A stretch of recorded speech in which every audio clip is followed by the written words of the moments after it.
Hi, my name is Casey Stutzman. I'm a master instructor for the Surge, and today I really want to talk about where does upper body strength come from. And when we're talking about upper body strength, I want to think of this in a more functional, more athletic, more performance-based environment. What I mean by that is upper body strength in that environment does not exist in a vacuum.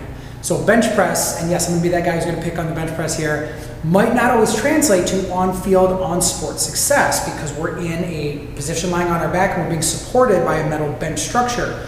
In performance and athletic realms, we need to learn how to harness our pelvis, our lower body, our trunk position, and our shoulder position to actually create strength and stability through the upper body. So again, in those performance-based environments, the shoulders don't exist in isolation or exist in a vacuum.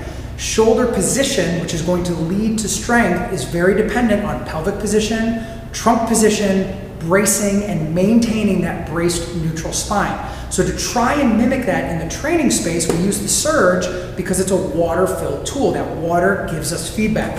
So when we find ourselves in this position, I have to maintain a good position through the shoulders to keep stability of the tube. If I start to round and hunch and lose my spine, it becomes 1,000 times more difficult to maintain the stability of the water. And with each shift, I have to get all that energy to control and get it back. Whereas if I maintain pelvic position, trunk position, shoulder position, I can very easily keep the tube nice and quiet. As I go through that press, if I maintain that position, I can keep the tube quiet, I can keep the water quiet, and I can also stabilize. If I lose position at any time, I'm going to notice instantly the water starts to destabilize, making it a lot harder.